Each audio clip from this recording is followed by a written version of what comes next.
So, ano naman magandang araw para matuto. Welcome back sa YouTube channel natin or sa Facebook o sa Facebook mo ito pinapanood. Ako po si Architect Ed.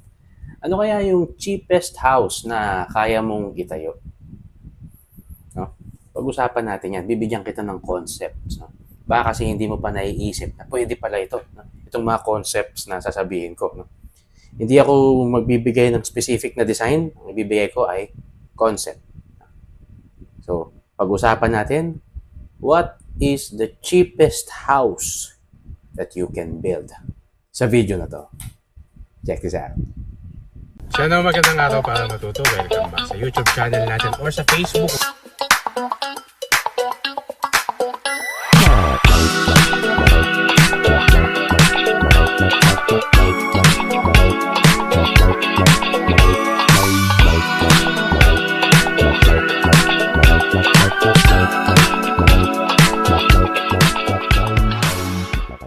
Unang-una, kung hindi ka pa subscribe dito sa YouTube channel natin or hindi ka pa naka-follow sa Facebook, sa Architect Ed, nako, gawin mo na. No? Dami nating videos na nai-post, no?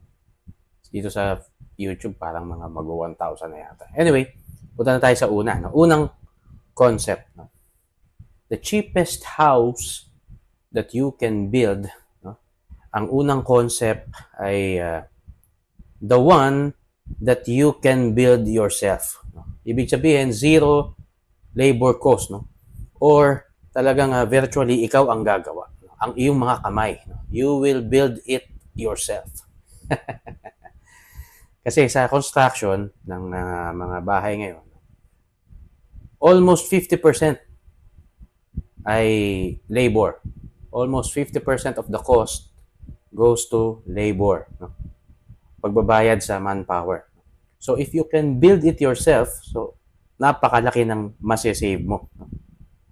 So, pwede kang mag-aral ng mga techniques. Marami kang source na makikita sa social media, sa internet. Read books. No? Mga idiot's guide, no? How to use power tools. How to cut wood, no? How to do this, do that, no? How to construct. Kasi yung mga skills na yan ay natututuhan naman talaga. No? So kung you want to build your house yourself, you have to know how to do it. Di ba? So kailangan mong mag-aral, pag-aralan mo ang mga methods na kaya mong gawin. Kung meron kang enough time, no? Meron kang luxury of time, baka gusto mong magpapawis, mag-exercise. Pwede mong pag-aralan paano itayo ang sarili mong bahay. Second concept, no? The cheapest house that you can build, no, is the one where the materials are free. Materials you don't need to buy. Maraming mga materyales na pwede, no? Ulitin ko, no? Pwede na makuha mo sa paligid mo. No? Ito yung mga materials na hindi mo na kailangan bilhin kasi nandyan lang sa paligid mo. Example, mga rubbles, no? O yung mga debris galing sa mga demolished concrete structures, no? Like roads. No? Napakatibay na yan. No? Isipin mo kung yung road ay more than 4,000 PSI. Pag tinibag yan, yung mga bloke na yun, halos nandoon sa range na yun. Matibay. At pwede mong gamitin. Tawag yan, escombro. O yung mga demolished na concrete. Ano pa? Yung mga riverbed stones. Yung mga bato na makukuha mo sa tabing ilog o sa ilalim ng riverbed. Ano pa? Earth. Rammed earth. Lupa. Alam mo ba na ang lupa ay pwedeng gamitin building material, no? Sa Middle East, sa Africa, sa India, at sa iba pang mga gumagamit nito. Even the ancient architecture, edifice, no? Mga makikita natin sa history books, gawa sa rammed earth. Alam mo ba yung Great Wall of China? May mga sections doon na made from earth, no? Rammed earth. At meron akong video tungkol diyan, no?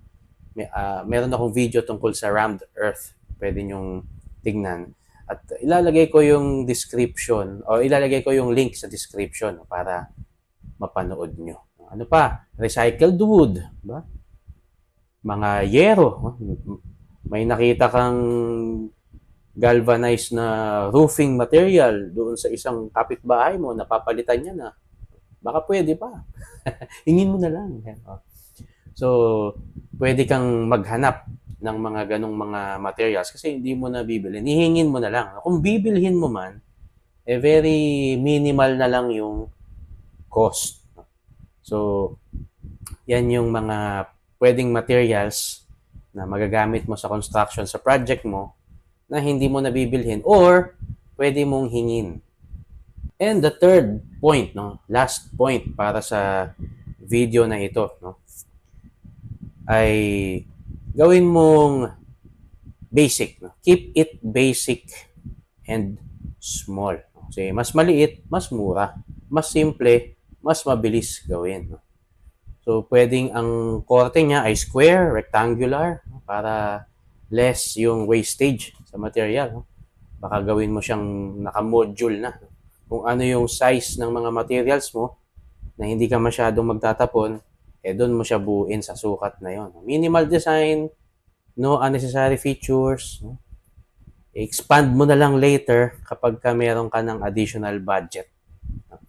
So, start small, start basic. Kung gagawin mo yan, hindi mo kailangan na maraming time, maraming materials para buuin, no? Yung bahay na naiisip mo. No? So, yan yung 3 basic principles, no, that I shared. No? Number 1, no? How to build the cheapest house. No? Number 1, build it yourself. Number 2, think of materials that you don't need to buy. No? Pwede mong mapulot, pwede mong hingin, pwede mong kunin. No? Okay. Number 3, keep it basic and small. No? So, kung gagawin mo yan 3 principles na yan, pwede kang makapag-build ng isang the cheapest house na pwede mong magawa. Remember, kailangan mo rin ng guidance sa isang expert, no? Kung meron kang kaibigang arkitekto o engineer, magpatulong ka, no? At baka i-charge ka nila ng mura lang. O kaya naman, kumuha ka rin ng mga necessary permits, no, para walang bulilyaso. No? Baka libre nga yung materialis mo, libre nga yung labor mo, pero pagmumultahin ka naman. So, yun yung mga bagay na pwede mong isama. No? So, minimal ang exposure mo sa gastos, pero safe. Okay, so, maraming salamat po. Mag-iingat po tayong lahat. Sana nakapag-share ako ng magandang kaalaman sa inyo. At magkita-kita po ulit tayo sa susunod na content natin dito sa YouTube or sa Facebook. Maraming salamat po. Ingat po tayong lahat. Ako po si Architect Ed. Bye!